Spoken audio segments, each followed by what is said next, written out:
Don't worry. We are on the same side. The government that put A lot of these governors. See, okay, I will answer you with Wike. I'm not saying Wike puts money, but listen. We all know Wike is a very stubborn man. Wike doesn't care. But when they asked Wike about the cows, Wike said, I can't talk about it. He knows the people that have invested in it. So you can bring Wike and ask him why. He said. Wike is not on this panel. We are on this Bring him, invite him. No. This panel, of course, it's too late to bring Wike here. You mentioned government, but that's okay. You already told us who the government is, but so continue. Now, Aroye TV re ẹ like ẹ subscribe kẹ́ sì máa follow. Òkè la wà téńté.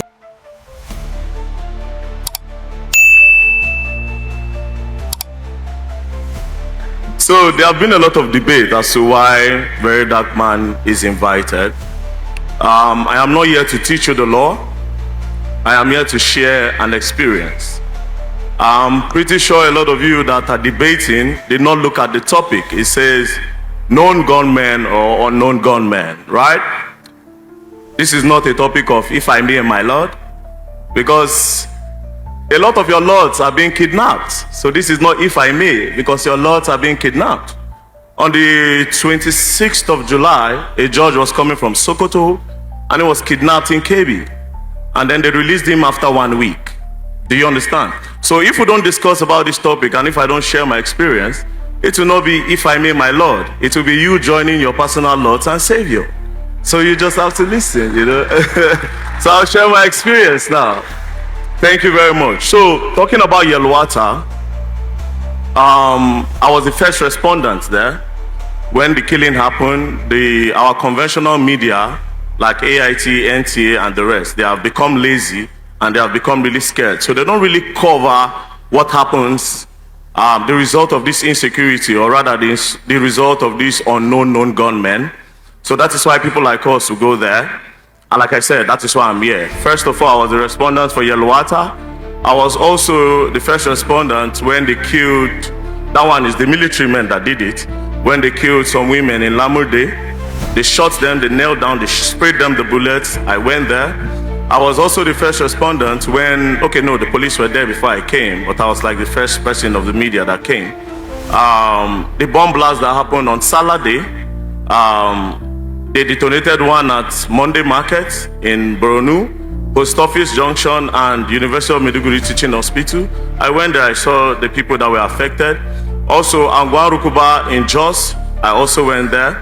Bokos, I also went there. I've seen people that have been affected by these unknown known gunmen. I've seen blood, I've seen people burnt alive. So you just need to listen. Do you understand? Now, what happened in Yelwata is straight. I'll be straightforward. It was the Fulanis that attacked the people in Yelwata. Why? It was a retaliation for the Yelwata people. I think they killed the Fulani boy and his cow, and these people came back. Now, the thing that has been happening in Jos over the years, thousands of people have lost their life. Now, what has been happening is just simple. Farmers and herders clash. I've collected data, I've investigated. If the cows don't move, people don't die. If the cows don't move, people don't die. The Fulani people, you and I, when we see ourselves, we say, how are you doing? How is your family? They say, hello, how is your cow? How are the goats? You see, they value these things because this is their way of life. This is culture. This is their source of livelihood. Now, Benue is called the food basket of the nation, meaning farming is their source of income. Now, your own source of income is eating my source of income. There will be a problem. Do you understand? So when they cross, these guys are like, you are eating my crops. I can't survive when I can't farm. So yeah, I have to kill your cows, so you stop. But the Fulani guys are like, no, the cows are my brothers, so I'll come back and kill. Now, look at this part. If you notice, you go around in Nigeria, you see cows passing on our roads, and you'll be wondering why so much cows are going around and passing. You know why? It is money laundering. It's the government. It's money laundering. Let me tell you how. How much is a fat cow, a very big cow? It's sold at 2 million. You see an Aboki man going around, a Fulani man going around with 500 cows, that is 1 billion naira. That is money laundering. So instead of the government to tell these cows to stay inside, like in-house ranching, right? They won't, because it's their investment. And the Fulani man have told them that, see, these cows need to walk around so that their meat will be sweet, or they have some sort of excuses that is giving them that that reason to have their cows go around. So the government, they invest in these cows. To the money that have been stolen, they put it in the cows. 500, you see, 1,000 cows. If 500 cows is giving you 1 billion, or if it's sold at, yes, 1 billion naira, 500, 1,000 is giving you 2 billion. I'm sure a lot of you have never thought about this before. Have you? Exactly. And this is why I'm here, to tell you what it is. Do you understand? So, again, am I saying? Don't worry. Don't worry. We are on the same side. The government that put a lot of these governors. See, okay, I will answer you with Wike. I'm not saying Wike puts money, but listen. We all know Wike is a very stubborn man. Wike doesn't care. But when they asked Wike about the cows, Wike said, I can't talk about it. He knows the people that have invested in it. So you can bring Wike and ask him why. He said, Wike is not on this panel. You're on this bring him, invite him. No. This panel, of course, it's too late to bring Wike here. You mentioned government, but that's okay. You already told us who the government is, but so continue. Now, there are no unknown gunmen anywhere. They are the unknown gunmen. The military men are the unknown gunmen. The immigration, the customs, these guys are the unknown gunmen. Nobody else. See,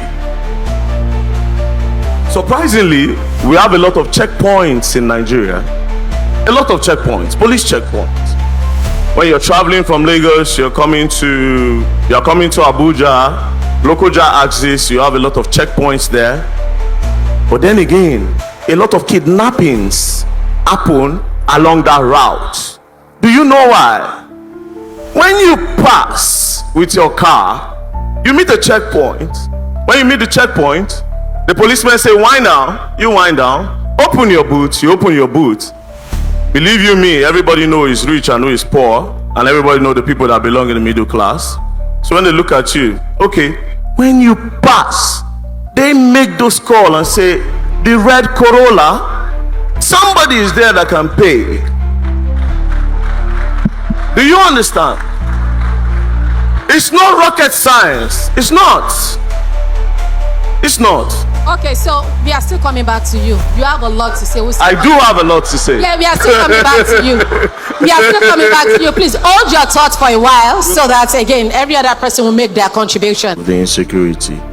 Now, who benefits from this? The government benefits. Everything is the government, trust me. Everything is the government. The government benefits, the police benefits, the military men benefits. Since insecurity started,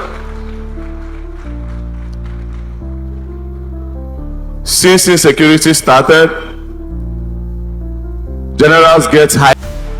Aroye TV rèé ẹ láìkì ẹ subscribe kẹ́ sì máa follow. Òkè la wà téńté.